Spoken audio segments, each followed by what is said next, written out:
로마서가 복음의 핵심이고 로마서를 통하여서 복음이 무엇인지를 알 수 있기 때문에 로마서 강의를 이렇게 선택했습니다.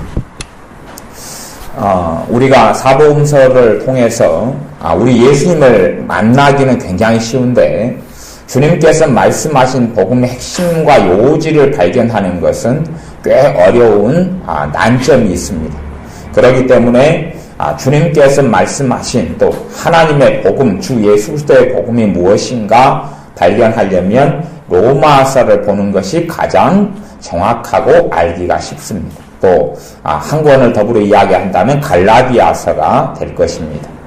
그래서 로마서를 보면서 그 로마서의 눈으로 사복음서를 볼 때에 잘못 어그러진 방향으로 가지 않고 바른 방향으로 가게 된다 하는 것을 우리가 명심하고 이해를 해야 될 것입니다. 그렇지 않으면 이 사복음서의 주님의 말씀 가운데서 이 수박 겉핥기식으로 겉으로만의 말씀을 보게 되는 거예요. 그 다음에 아주 잘못된 성경 이해와 왜곡 속으로 빠지게 되는 것입니다. 가령 이 한 부자 청년의 구원에 대해서 이야기하자면 부자 청년이 구원받기 위하여 주님께 나와서 묻습니다. 선생님이여, 선한 선생님이여, 내가 무엇을 하여야 영생을 얻으리까? 그러니까 주님께서 너 가진 모든 재산을 팔아가지고 다 가난한 사람들에게 나누어주고 나를 따르라 그러셨어요. 그러면 그걸 액면 그대로 해가지고 재산을 다 팔아가지고 가난한 사람들에게 나누어주고 예수님 따라야지 구원받는갑다. 그렇게 수박 겉핥기식으로 그런 행동이 있어야 구원받는갑다. 그렇게 해석할 수도 있단 말이에요. 그렇게 해서 이제 어떤 사람이 우리에게 그렇게 묻는다고 쳐요. 내가 어떻게 해야 구원을 받습니까? 천국에 들어갑니까? 그러니까 당신이 가지고 있는 모든 재산을 파시오. 그리고 예수님을 따르시오. 그러니까 그 사람이 일단은 그까지는 지켰다고 쳐요. 모든 재산을 팔아서 가난한 사람들에게 다 나눠줬어요.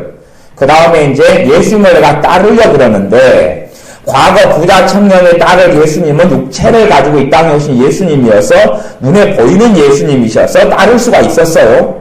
근데 지금은 예수님을 따르시오 하면 이제 성령의 인도와 역사를 좇아서 예수님을 따를 수 있지 눈에 보이는 예수님을 따를 수 있는 건 아니에요.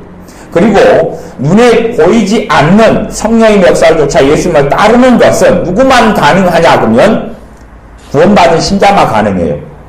그러니까 불신자 상태, 신자가 아닌 사람들은 불가능한 일을 이야기하는 것이에요. 구원받고 영생을 얻은 사람만 예수님을 따르는 게 가능해요. 그래서 내가 재산을 다 팔았고 구제해야 하는데 좋습니다. 나 예수님 이제 따라야 되는데 어떻게 따르지요? 그러니까 그러면 이제 예수님 따르려면 일단 죽어가지고 천국에 가서 하나님 보좌 우편에 앉아 계신 예수님 만나 뵙고 한번 대화해 보시오. 그렇게 이야기할 수밖에 없을 거 아니에요. 아니면 삭개오의 구원에 대한 말씀을 가지고 삭개오가 내가 내 재산을 가난한 자들에게 절반을 나누어 주겠다. 그렇게 예수님께 말씀드렸어요. 그러면 그것 재산의 절반을 구제를 한 다음에 아니면 구제를 한다는 고백을 주님 앞에 한 다음에 구원받는다. 그렇게 해석을 해버린다면 우리도 이제 부자 청년보다 좀 낫겠죠. 삭개오는 절반만 주면 되잖아요. 절반만 그렇게 나누어준다. 나누어주는 건 나중 일이고 일단 그렇게 고백을 했을 때에 구원이 이르렀다. 주님 말씀하셨어요. 그리고 남의 것을 이제 훔치고 남의 것을 강탈한 것에 대해서 몇 배를 갚겠다고요? 4배를 갚겠다 그랬어요. 그리 된다면 예를 들어 제가 사기꾼이에요.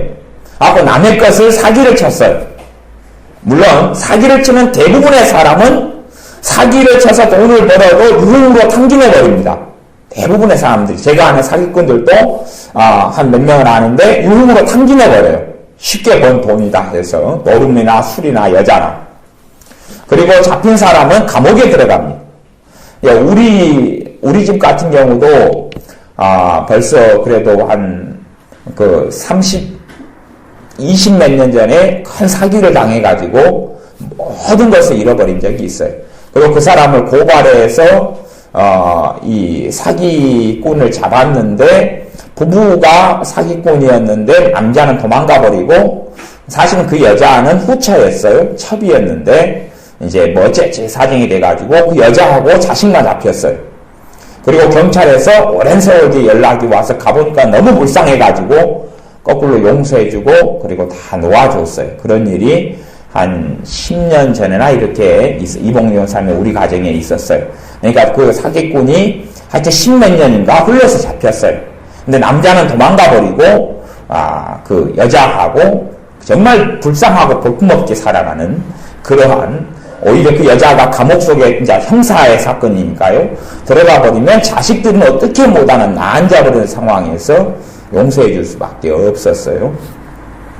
그렇게 사기꾼들의 말로가 사실 좋지 않아요. 그러면 이제 그 사기꾼 여자의 인생이라고 이야기하면 사배를 갚아야지 구원받는다고 치면 먹고 죽을래야 먹을 것도 없는데 4배를 갚아야지 구원받는다면 구원이 받아지겠어요?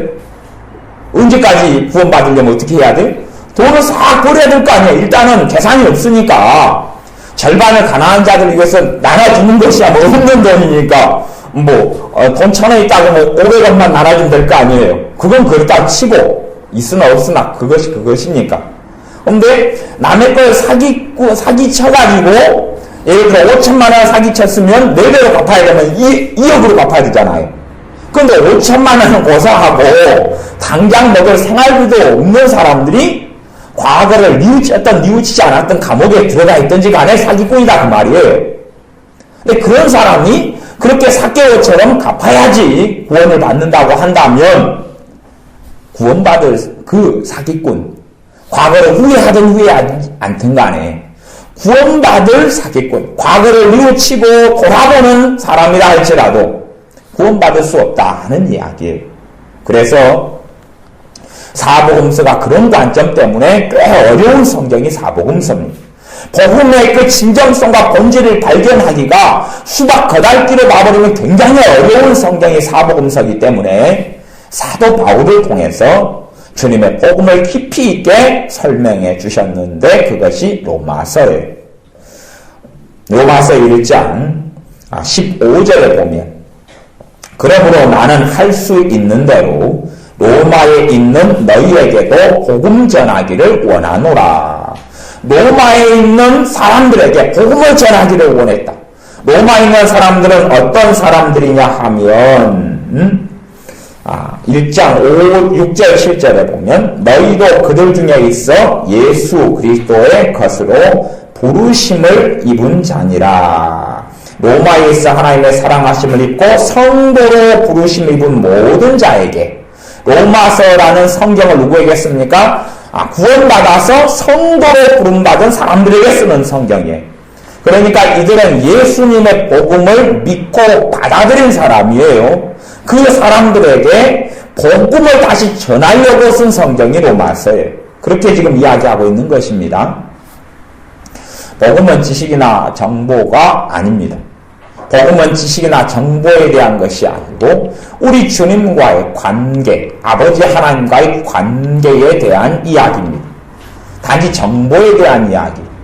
여러분의 어머니가 있다, 엄마가 있다고 쳐요. 엄마가 몇 년에 태어났고 생일이 며칠이고 무슨 초등학교, 중학교, 고등학교를 나왔고 언제 아빠랑 만나서 결혼했고 어떻게 언제 자식을 낳았고라는 엄마의 인생 역사를 안다 해서 그것이 엄마를 아는 것은 아니잖아요. 우리 예수님에 대한 지식들은 알고 있습니다. 그러나 그런다 해서 복음 대신 예수 그리스도를 정말로 삶 속에 안다는 것은 아닙니다. 그와 마찬가지로 복음은 지식 이상의 것이고 복음은 정보 이상의 것이고 진정한 복음은 정말로 상상할 수 없는 깊이를 가지고 있습니다. 그 가운데 복음의 깊은 것을 사도 바울을 통하여 로마에 있는 교인들에게, 성도들에게 전파하고 증거하며, 또한 마찬가지 현대를 사는 우리에게 로마서를 통하여 복음의 그 광대하고 놀랍고 권능이 있으며 하나님의 사랑과 자비가 드러나는 그 복음에 대하여 전하고 있는 것입니다. 오늘의 말씀 로마서 1장 18절부터 로마서 1장 18절부터 27절까지 같이 읽어보겠습니다. 하나님의 진노가 불의로 진리를 막는 사람들의 모든 경건치 않음과 불의에 대하여 하늘로조차 나타나나니 이는 하나님을 알만한 것이 저희 속에 보임이라. 하나님께서 이를 저희에게 보이셨느니라. 창세로부터 그의 보이지 아니하는 것들 곧 그의 영원하신 능력과 신성이 그 만드신 만물에 분명히 보여 알게 되나니 그러므로 저희가 핑계치 못할지니라. 하나님을 알되 하나님으로 영화롭게도 아니하며 감사치도 아니하고 오히려 그 생각이 허망하여지며 미련한 마음이 어두워졌나니 스스로 지혜 있다 하나 우준하게 되어 썩어지지 아니하는 하나님의 영광을 썩어질 사람과 금수와 버러지 형상의 우상으로 바꾸었느니라. 그러므로 하나님께서 저희를 마음의 정욕대로 더러움에 내어버려 두사 저희 몸을 서로 욕되게 하셨으니 이는 저희가 하나님의 진리를 거짓 것으로 바꾸어 피조물을 조물주보다 더 경배하고 섬김이라. 주는 곧 영원히 찬송할 이시로다. 아멘. 이를 인하여 하나님께서 저희를 부끄러운 욕심에 내어버려 두셨으니 곧 저희 여인들도 순리대로 쓸 것을 바꾸어 염리로 쓰며 이와 같이 남자들도 순리대로 여인 쓰기를 버리고 서로 향하여 음욕이 부릴 듯하며 남자가 남자로 더불어 부끄러운 일을 행하여 저희의 그릇됨에 상당한 보응을 그 자신에 받았느니라. 아멘. 인간의 타락에 대해서 말씀을 1장 18절부터 전하고 있습니다. 인간의 타락에 있어서. 그건 이제 여러 가지로 이제 말씀을 이해하고 알 수가 있는데, 하나님의 진노가 18절에 불의로 진리를 막는 사람들의 모든 경건치 않음과 불의에 대하여 하늘로부터 나타나나니, 불의로 진리를 막는 사람들. 이 땅의 조상은 아담과 하와입니다.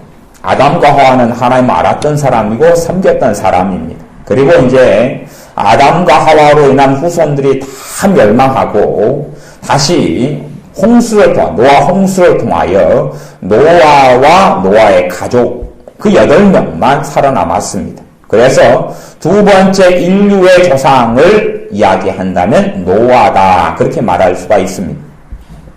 노아는 하나님을 경외했던 사람, 하나님을 아는 사람입니다. 그리고 노아의 후손들을 통하여 야벳의 후손들은 백인종으로, 그리고 함의 후손들은 흑인종으로 주로, 그리고 셈의 후손들은 황인종으로 중동이나 아시아나 그렇게 흩어졌다, 그렇게 일반적으로 이제 이해하고 있습니다. 노아의 후손들을 통하여 이 세상의 모든 민족들이 나타났습니다. 그러면 노아의 후손들은 하나님을 왜 몰랐겠느냐 하는 것입니다. 하나님을 모든 후손들이 다 알고 있었지요. 할아버지였던 노아에게 신앙을 배우고 아버지에게 배우고 그렇게 해서 자자손손이 하나님을 섬기고 하나님께 예배드리고 하나님께 제사하며 경배하는 것을 어떤 민족이든 어떤 나라든 다 알고 있었습니다. 그렇기 때문에 다른 성경에도 사람들이 하나님을 섬기지 않는 것에 대하여 절대 핑계할 수 없다. 그 역사를 냉정하게 따라 올라가 보면 살아계신 하나님을 모든 역사 속에 찾고 만날 수밖에 없는데, 그렇지 않는 이유는 자신들 스스로 하나님을 알거나 섬기기 싫어하기 때문에 그렇다라고 성경이 말씀하고 있습니다. 하나님을 알았던 이 역사의 모든 세대의 사람들, 모든 사람들이 살아오다가 불의로 진리를 막는 사람들, 다시 이야기하면 자신의 뜻대로, 자신의 마음대로 살기 위하여 하나님을 버리기 시작하는 것입니다. 우리는 그에 대한 여러 가지 예들을 알고 있습니다. 그 중에 한 예는 이 애굽에서 출애굽했던 이스라엘 백성들이 여호와 하나님을 섬기다가 하나님의 대변자된 모세가 하나님의 산 시내산에 올라가 십계명을 받으러 올라가서 40일 동안 나타나지 않으니까 이스라엘 백성들이 하나님을 알고 섬기던 이스라엘 백성들이 금송아지를 만들었던 것을 기억합니다. 자신들이 마음대로 하기 위해서 하나님을 금수와 버러지 형상의 우상인 금송아지로 바꾸어서 섬겼던 것처럼 인류 역사가 그렇게 하나님을 배신하고 부인하며 타락해 왔습니다. 그렇기 때문에 전 인류 역사의 사람들은 당연히 하나님의 심판을 피할 길도 없고 피할 수도 없습니다. 또한 창조주 저물주 하나님의 심판을 피할 수 없는 이유가 19절에 이는 하나님을 알만한 것이 저희 속에, 저희는 사람들 속에, 그 말입니다. 각 사람들 속에 보임이라. 하나님을 알만한 것이 각 사람들 속에 보였다. 그렇게 말씀합니다. 하나님을 알 수밖에 없는데 그 호킨인가요? 호킨인가 그 사람은 하나님을 정면으로 부정하며 반대하기로 유명한 과학자입니다. 근데 호킨은 그래서 하나님은 자존하시다 이걸 반대하면서 하나님은 자존할 수 없다. 신은 사람이 만든 거다. 근데 호킨의 재미있는 사상은 뭐냐 그러면 호킨은 물질은 처음도 없고 끝도 없다. 물질은 영원하다. 그렇게 주장하고 물질은 하나님은 처음도 없고 끝도 없다. 그건 인정하지 못하겠는데 물질은 처음도 없고 끝도 없다. 그렇게 이야기합니다. 하나님에 대한 모든 영원성과 전능하심을 물질에다가 호킨은 집어넣어버리고 말아요. 근데 웃기는 것은 뭐냐 하면 어떻게 물질에서 의식과 자의식이 생기느냐 하는 것이 물질이라는 이야기는 그냥 돌덩이. 태초에 돌덩이가 있었다 그러고 호키는 이야기예요. 돌덩이에서 뭐가 만들어지고 양심이 만들어지고 의식이 만들어지고 사람이 이성이 만들어지고 감성이 만들어진다는 게 그 호키는 그렇게 주장하는 것이 미친 사람이죠. 미쳤죠. 그러니까 우리는 알아야 됩니다. 이 땅에는 창조론과 진화론 두 개밖에 없습니다. 하나님 만들거나 스스로 자연 발생적으로 그냥 공기가 만들어지고 무에서 유가 되는 거예요. 자연 발생적으로 무에서 유가 됐느냐? 조물주께서 이 땅을 만드셨느냐? 둘 중에 하나 말고는 없어요. 그것이 사람들이 하나님을 섬기기 싫어하기 때문에 그 진지한 질문을 하질 않아요. 그 진지한 질문을 아무도 던지지 않아요. 불신자들은 던지지 않아요. 그것을 가지고 진지하게 고민하면 좋은데 던지지 않아요. 사단의 이 땅을 이끌어 나가고 이 땅에 역사하는 가장 중요한 방식 중에 하나가 뭐냐면 바쁘게 만드는 것이 바빠요. 공부에 바쁘고 삶에 바쁘고 먹고 살기 바쁘고 그러니까 생활을 굉장히 바쁘게 만들어요. 생활을 바쁘게 만드는 방법 중에 하나도 핸드폰이에요. 핸드폰이 있으니까 얼마나 이제 시간이 부족하게 됩니까? 여유가 없지요. 핸드폰으로 문자 보내야지, 문자 받아야지, 확인해야지요, 전화해야지, 정보 확인해야지, 인터넷 들어가야 되지요. 또 인터넷도 굉장히 많은 시간을 잡아먹는 그러한 도구가 되어져서 사람들에게는 이제 여유가 없게 됐습니다. 여유가 없어요. 차가 있으니까 우리는 여유가 더 많아졌을 거라고 생각합니다. 하지만 차가 있으므로 여유는 훨씬 없어졌습니다. 여기에서 어디 덕충동으로 간다 그러면 운전해서 한 10분 가야 되겠죠? 10분 가는 동안에 운전자는 깊이 있는 생각과 사고를 할 수가 없습니다. 왜냐하면 신호등을 잘 봐야 되죠. 누가 또 함부로 도로가에 튀어드는지 확인해야 되죠. 그래서 조심하고 주의하고 운전을 해가야 됩니다. 슬쩍 지나가는 생각을 할 수 있을지 몰라도 진지한 사고나 사고는 할 수 없습니다. 그런데 우리가 걷는 것이 일상할 때 옛날 시대라고 생각해보세요. 옛날 시대. 어디 여행을 가려면 3일 길을 걸어가야 됩니다. 그러면 우리는 깊이 있는 수고와 사상과 묵상을 할 수 있습니다. 걸어가는 단순한 작업이니까 걸어가는 데서 뭐 차도 별로 없고 도로도 발달하지 않았던 시대에서 걸어가는 단순한 일 속에서 내 인생을 돌아보고 삶을 돌아볼 수가 있었다 하는 이야기입니다. 그러니 과거의 성현들이나 과거의 조상들이나 앞서 갔던 사람들은 인생을 깊이 있게 돌아보고 살펴보는 일들이 자주 있었습니다. 그런데 요즘엔 바쁜 것, 그것으로 인하여서 자신의 인생과 삶을 전혀 돌아볼 여유도 시간도 못 가지게 됩니다. 그 바쁨이라는 것이 우리를 무너뜨리며 우리의 인생과 삶을 하나님 앞에서 살펴보지 못하게 만드는 사탄의 가장 큰 전술 전략 중에 하나이고 또한 우리가 함정에 빠지는 것 중에 하나입니다. 사람들 속에 하나님을 알만한 것이 그들 속에 보여도 하지만 그들은 하나님을 섬기기 싫어서 이를 거부한다. 그렇기 때문에 우리는 그렇게 묻기를 좋아하죠. 조상들이 예수님을 몰랐고 복음도 안 전해졌는데 그들은 죽은 다음에 그들이 지옥에 가면 불공평합니다. 그렇게 이야기한단 말이에요. 그러나 하나님은 누구 조선시대든 고려시대든 고조선시대든 아무 상관없이 모든 역사의 사람들이 하나님을 알만한 것이 보이도록 하나님은 사람을 창조하시고 만드셨고 천하 만물의 하나님을 알 수밖에 없도록 만드셨다 하는 사실입니다. 조물주 하나님을 발견하고 만들 수밖에 없도록 만드셨다 하고 성경이 밝히고 있습니다. 각 시대나 각 사회나 문화와 관습을 가지고 있습니다. 그래서 어떤 문화와 관습 속에서 사람은 주로 생각하고 사고하기 쉽기 때문에 특정한 문화나 관습 속에서는 그 문화와 관습을 벗어난 생각을 하기 싫은 또 하기 어려운 그러한 난점과 어려움이 있는 것은 사실입니다. 그러나 참으로 오히려 지금 시대보다 지금은 물질주의적인 시대인데 물질, 손에 보이는 것, 물질 만능 시대, 돈이면 다 되는 황금 만능 시대가 지금인데 지금보다 훨씬 더 무당과 무속인이 많았고 지금의 어떤 별로 조잡한 귀신의 능력도 별로 입지 못하는 조잡한 무당들 말고 한 40-50년 전 이상이 되는 정말로 대단한 권능이 나타났던 그러한 무당들, 사도행전에 나타난 마술사 시몬같이 큰 기적과기도 벌였던 무당들, 귀신들인 접신한 무당 무속인들이 많았던 시대, 다시 이야기하면 영적 세계가 보통 사람들에게 일반화되었던 시대, 오히려 그때에는 하나님을 더 알만한 것이 더 많이 보였다 하는 것을 우리는 이해해야 됩니다.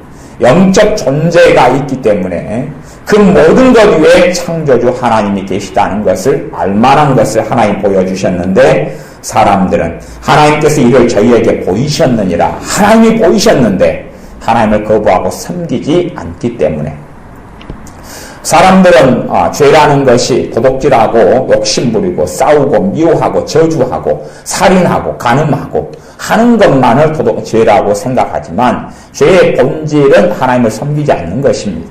10계명, 1계명, 2계명의 가장 큰 죄의 본질은 하나님을 섬기지 않고 우상을 섬기는 것입니다.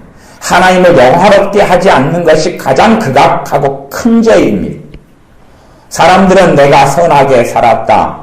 내가 법 없이도 살았다. 내가 다른 사람들에게 해를 끼치지 않았다라고 주장하고 말할진 몰라도 하나님을 섬기지 않는 그 죄 하나만으로도 영원한 지옥에서 살아도 결코 부족함이 없는 죄가 하나님을 섬기지 않는 죄, 마땅히 하나님을 영화롭게 하고 섬겨야 될 사람의 본분을 벗어난 죄. 사람의 본분이다 그랬어요. 하나님을 섬기는 것 사람의 본분이다 그랬어요. 우리가 가정생활을 하고 자식을 낳는 것은 자식에게 부모 노릇을 하려고 또 가정다운 가정, 자식에게 좋은 안식처를 주려고 또 돈을 벌어서 가정을 꾸려나가는 것은 가정을 통해서 어찌됐든 행복을 누리려고 가정을 꾸려나갑니다. 그러나 사람의 가정을 꾸리든 그렇지 않든 간에 사람의 근본되는 사람의 본분을 전도서에서 하나님께서 말씀하시는데 하나님을 섬기는 것이 사람의 근본되는 사람의 본분입니다. 하나님을 영화롭게 하는 것이 사람의 본분입니다. 본분. 냉장고가 냉장고의 가치를 하지 못하면 냉장고는 폐기 처분될 수밖에 없습니다. 선풍기가 선풍기로서 기능을 하지 못한다면 선풍기의 가치는 없는 것입니다. 사람을 하나님께서 만드신 것은 사람이 하나님을 섬기도록 하기 위한 사람의 본분으로 사람을 만드셨는데 그 본분을 다하지 않는 사람은 영원한 심판을 받을 수밖에 없습니다. 끊임없이 원수 마귀 또한 악한 영들이 귀신들도 그래 왔고 또한 사람들도 그래 왔는데 하나님의 자리를 끊임없이 찬탈하려고 했던 것이 사람들입니다. 20절 보면 창세로부터 그의 보이지 아니하는 것들 곧 그의 영원하신 능력과 신성이 그 만드신 만물에 분명히 보여 알게 되나니 그러므로 저희가 핑계치 못할지니라. 하나님을 알게 되는 것이 19절에는 저희 속에 보였다. 누구 속에요? 사람 속에, 우리들 속에 있다 그 말이에요. 우리 몸을 보면 알고 내 피를 보면 알고 내 생김새를 보면 알고 내 마음, 정신, 내 영혼 이것을 보면 내 이성, 감성을 보면 안다 그런 말이에요. 짐승과 개와 어떻게 사람이 같느냐 하는 것입니다. 물질에서 모든 것이 파생되고 만들어졌다는 진화론 자들의 이야기는 바퀴벌레나 사람이나 생명의 가치가 어떻다는 이야기입니까? 같다는 이야기예요. 하나님을 섬기지 않는 사람들 스스로 무엇이라 주장하냐 하면 나는 바퀴벌레와 차이가 없다 하는 것입니다. 그렇기 때문에 그런 사람들은 밟아 죽여버려도 자신들은 어디에 하소연할 수 없습니다. 하나님을 섬기지 않는 사람들의 믿음은 진화론에 있기 때문에 진화론자는 굴러다니는 돌멩이나 사람이나 같은 것이에요. 개미나 사람이나 같은 것이에요. 우리가 지금도 제가 모기채로 하루에 몇 마리씩 죽이고 있는 모기나 사람이나 같은 것이에요. 진화론자는 같은 것이에요. 생명의 무게가 없어요. 진화론자 물질주의자에게는 생명의 무게란 건 없습니다. 왜냐하면 사람도 또 진화되면 또 세월이 흘러가면 몇만 년 뭐 그들의 식으로 몇십만 년 흘러가면 이제 또 변할 거 아니에요. 머리가 뭐 5개가 된다든지 손이 50개가 된다든지 필요에 따라서 그게 진화론이니까. 그러면 그 진화되는 과정에서 어떤 생물체는 뭘로 되고요? 모기로 되고 어떤 것은 뱀으로 되고 어떤 것은 바퀴벌레로 됐고 어떤 것 소가 됐고 어떤 것 송아지가 됐고 그렇다는 이야기예요. 그들의 주장은요. 그리고 어떤 것은 물질이 됐고 어떤 것은 생명을 가진 생명체가 됐고 어떤 것은 생명이 아닌 그냥 돌멩이로 금속으로 구리로 금으로 남았고 다이아몬드로 남았고 어떤 것은 생명을 가지게 남았다. 그리 된다면 그 사람들은 자기 스스로 나는 내 생명 가치가 없다고 주장하는 것이에요. 그렇게 하나님을 섬기지 않는 사람들은 다 죽여버려도 그들은 할 말이 없어요. 왜냐하면 모기 맨날 죽이는 것처럼 그들은 똑같은 무게밖에 없어요. 생명의 무게는 그거밖에 없어요. 모기가 해충인 것처럼 싸그리 죽여버려도 되는 것이에요. 자기의 무게는 그거밖에 없어요. 인간의 존엄성을 주장할 수는 없어요. 왜냐하면 자기 스스로 하나님을 섬기지 않으므로 자신의 존엄성, 자신의 생명의 가치를 인정하지 않기 때문에 그러는 것이에요. 스티븐 호킹이 그 물질은 영원하다. 그리고 사람의 무게는 물질이나 동물이나 개나 돼지나 사람은 진화돼서 만들었기 때문에 무게가 동일하다고 주장하는 나는 호킹도 아무것도 아니에요. 호킹을 죽여버려도 아무도 죄를 물을 수 없어요.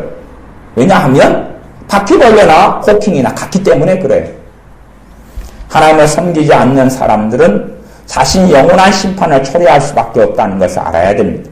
하나님께서는 두 가지로 하나님의 살아계심을 보이셨는데 하나는 그들 속에 각 사람 속에 하나님의 창조주이심을 보이셨고 두 번째 20절에는 그의 보이지 않는 것들 곧 그 영원하신 능력과 신성이 그 만드신 만물에 분명히 보여 알게 됐다.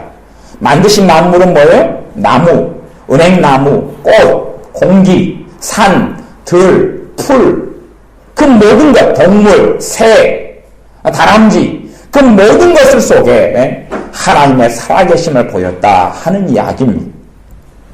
우리가 그냥 바쁜 세상에 살다 보니까 다람쥐를 봐도 그냥 다람쥐네 그렇게 지나가고, 잡초를 봐도 그냥 풀이네 그렇게 지나가고, 가을에 피는 국화꽃을 보아도 그냥 꽃이네 하고 지나가고, 우리가 화분을 보고 생명을 가지고 파릇파릇하게 있는 생명을 보고, 가을이 돼서 낙엽이 지고 단풍이 지는 그 아름다운 광경을 보아도 그냥 그러네 하고 지나가지만, 그 속에 냉정하게 자신과 인생과 삶을 돌아보고 살펴본다면 살아계신 창조주 조물주 하나님을 발견할 만한 하나님의 권능과 능력의 손길을 그 속에 분명히 알 수 있게 해놓으셨다 하는 하나님의 말씀입니다. 그러나 21절에 보면 하나님을 알되 하나님으로 영화롭게도 아니하며, 하나님을 아는데 지금 노아의 후손들 이후로, 그리고 그 밑에 아담과 하와의 후손들 이후로도 그랬습니다. 반복되는 역사예요. 아담과 하와의 후손들이 전반적으로 하나님을 알고 있었는데, 창세기 6장에 하나님을 알고 있었는데 그들은 하나님을 섬기고 경외하기를 하나님을 경외하지도 않고 섬기기도 원치 않았습니다.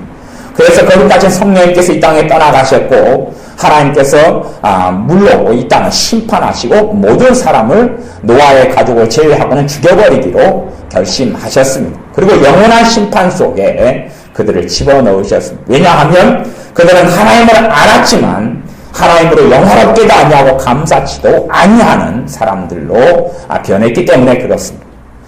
두 번째 인류 역사의 기회를 주셨는데, 그것은 노아를 통해서 다시 새 역사를 일으키셨는데, 노아의 후손들이 하나님을 다 알고 섬겼고 전 세계, 한반도로, 중국으로, 아니면 남아메리카로, 오세아니아로, 북아메리카로, 아프리카로 다 흩어졌는데, 그 가운데서 대부분의 사람들은 하나님을 영화롭게 하는 것을 포기하고 자신을 영화롭게 하는 길을 선택했습니다.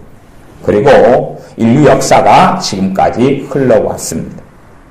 또 세 번째 부류도 있습니다. 세 번째 부류는 지금의 신자들이다 이렇게 말할 수 있습니다. 지금의 신자들은 예수님을 영접함으로 성령님을 통하여 하나님의 살아계심을 알고 있습니다.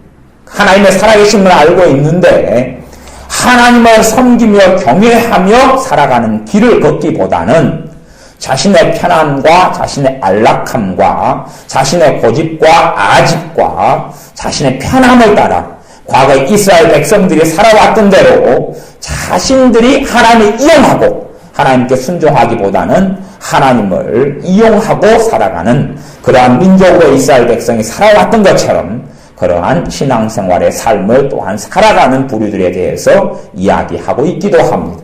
그러한 세 부류의 사람들.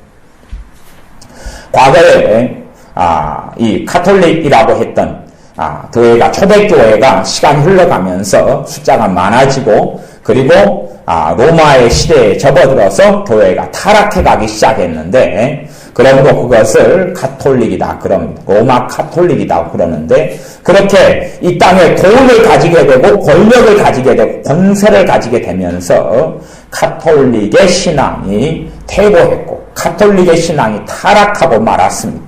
그들은 하나님을 알던 사람들, 사도들의 후계자들로서, 그리고 하나님의 말씀을 가진 사람들로서 하나님을 알았고 하나님을 섬겼는데도 불구하고 그들은 하나님을 영화롭게 하기보다 돈을 선택했고 명예와 권력을 선택했던 사람들.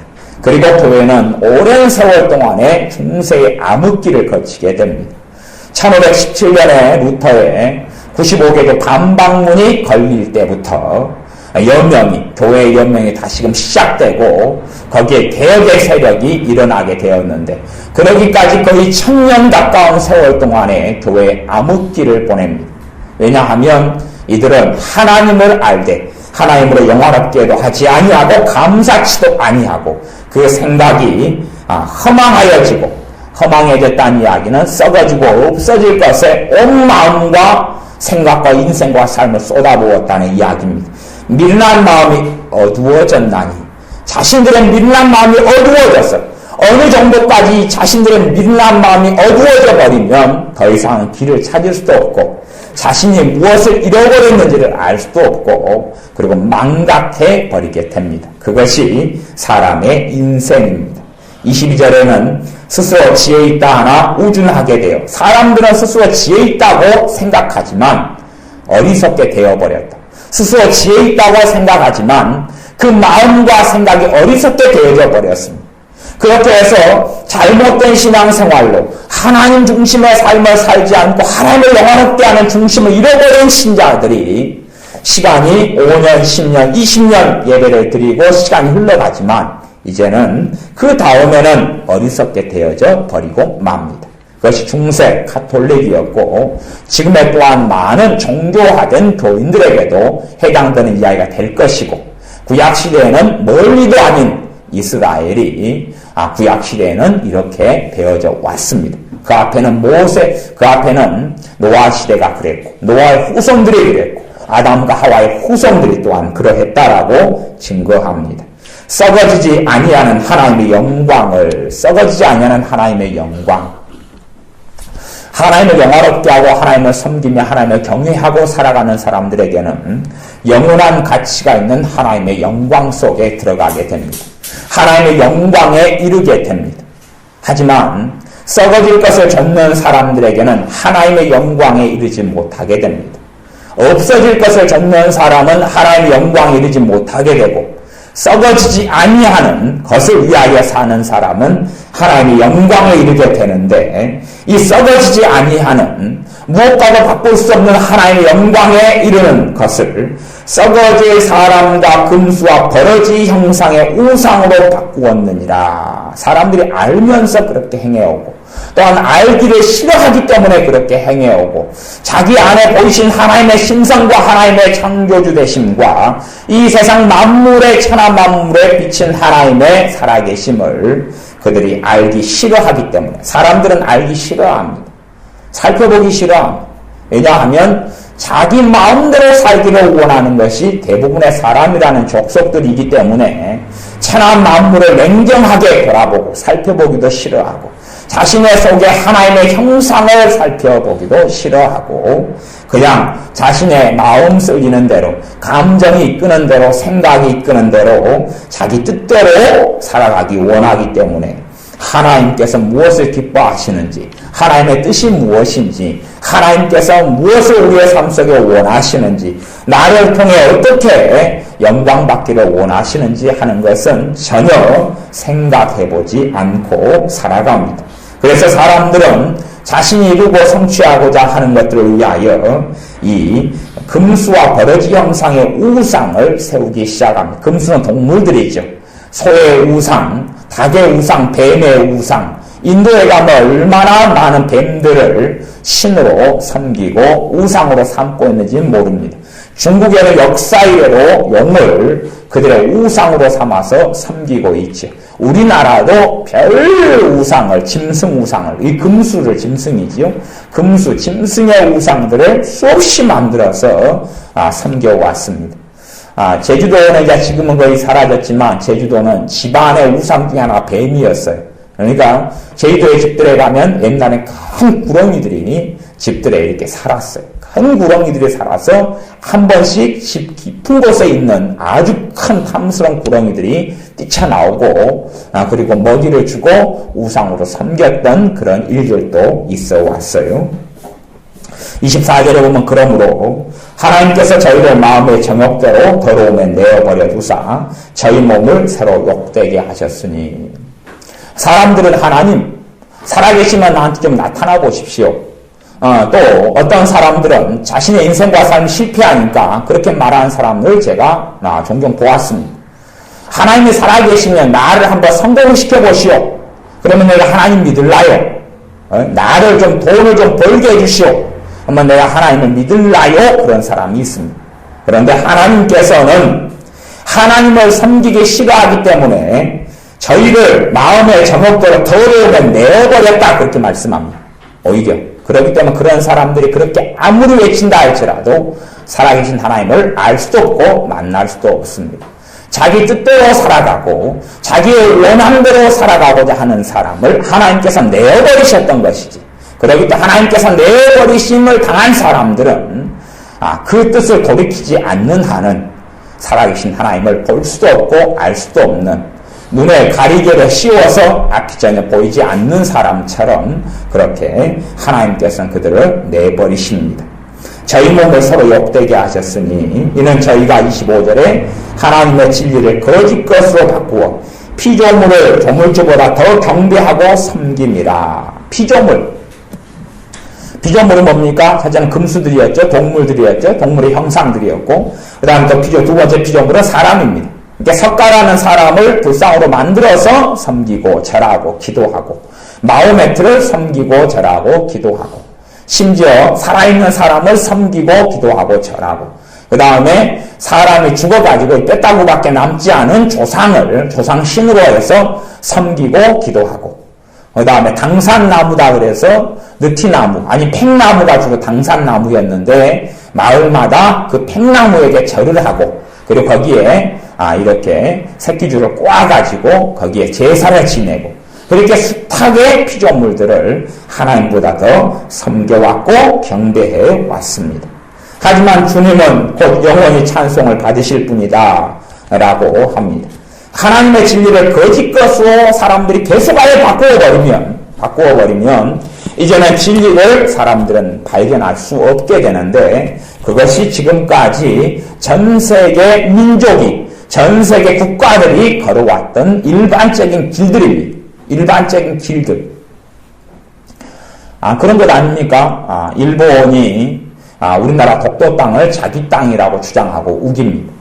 그러면 최근에 일본의 교사연합회가 그건 거짓말이다. 독도는 한국 땅이다. 독도가 일본 땅 역사적으로 된 적이 없다. 그렇게 최근에 일본의 교사들이 연합해서 발표한 적도 있습니다만은, 그러나 그것은 일부에 불과할 뿐이고 대부분의 일본 사람들이나 일본 학생들부터 시작해서 독도는 자기 땅으로 알고 있고 그렇게 주장하고 믿고 있습니다. 왜냐하면 이미 진실을 거짓 것으로 너무 오랫동안에 바꾸어왔기 때문에 이제 자라나는 아이들은, 심지어는 50살, 60살 된 진실을 알고 있는 사람들조차도 거짓말로 너무나 많이 자기가 말해왔고 가르쳐왔고 들어왔기 때문에 독도는 자기 땅이고, 그리고 한국 사람, 우리나라 사람이 불법적으로 점유하고 있는 걸로 생각하게 되었다 하는 이야기입니다. 그런 것처럼 살아계신 하나님을 부인하고 외면하기 시작할 때부터는 어느 때가 지나가면 하나님은 전혀 살아계시지 않다. 창조주 하나님은 계시지 않다. 그리고 누가 말했던 대로 신은 사람이 만들었다. 종교는 사람이 만든 게 사실입니다. 하지만 하나님을 섬기는 신앙은 사람이 만든 것이 아닙니다. 이 땅에 참으로 종교라 할 수 있을 만한 것은 사실은 없습니다. 하나님을 섬기는 신앙을 종교 속에 집어넣고 가둘 수가 없습니다. 예수를 믿는 신앙을 종교로 말할 수는 사실은 없는 것입니다. 사람들 표현이 그럴 뿐이죠. 사람들은 끊임없이 이 종교, 하나님을 섬기는 신앙까지도 종교 속에 집어넣고 사람이 만들었다고 주장하고 그렇게 믿고 생각하기를 좋아합니다. 그러면 마음은 편해지기 때문에 그렇지. 그래서 절대 진리를 인정하지 않는 것입니다. 하나님의 살아계신 변하지 않는 절대 진리를 인정하지 않고 진리는 가변적이고 변화되고 상대적이다 하는 주장을 하기 좋아합니다. 그것 때문에 26절에도 로마서 1장 26절에 이를 인하여, 이런 까닭에, 그 뜻입니다. 이런 까닭에 하나님께서 저희를 부끄러운 욕심에 내어버려 주셨습니다. 내어버려 주었다. 그리고 나타나는 심판이 두 가지가 있는데 그 26절, 27절에 하나님께서 내어버린 심판 두 가지가 뭐냐 그러면 동성애입니다. 동성애. 하나는 레즈비언, 동성애가 지금 26절, 7절에 나와 있습니다. 여자들이 순리대로, 여자가 남자를 좋아하고 결혼하고 사랑하는 게 아니고 여자가 여자끼리, 그리고 남자가 남자끼리 그렇게 하는 게이, 또 레즈비언, 그렇게 여자끼리의 동성, 남자끼리 동성. 이렇게 여자 둘이가 하나는 남편하고 하나는 아내하고, 남자 둘이가 하나는 남편하고 하나는 아내하는 동성애. 그것이 하나님께서 하나님을 섬기기 싫어하는 사람들을 내어버린 결과가 동성애라고 그럽니다. 사람들은 이 동성애로 인하여 저희의 그릇 때문에 상당한 도움을 그 자신에 받았느니라. 그렇게 하나님을 떠난 결과로 동성애가 생겨났고 또 동성애 때문에 하나님의 심판이 이 땅에 도래했습니다. 동성애 때문에 하나님의 심판을 받은 것 중에 하나는 소돔과 고모라 성이었죠. 그리고 동성애 때문에 온 병이 에이즈입니다. 에이즈로 인하여 우리 한국에는 아직 에이즈 같은 것이 좀 덜하다 싶지만 아프리카 같은 곳은 심지어 태어나는 아이가 50%가 에이즈로 태어납니다. 이게 태어나면서 거의 반 확률은 저주를 받아버려요. 부모, 또 에이즈의 대부분 아프리카 같은 전파자들은 화물차 운전수들이 다 전파자였다 그래요. 화물차들이 그 에이즈균을 가지고 이 여자 저 여자를 지나다니면서 이렇게 잠자리를 하고 또 먹고 살기 위해서 일찍부터 몸을 이렇게 심지어 500원에 동전 500원에 몸을 파는 일들을 제가 이야기했죠. 아프리카의 실상이요.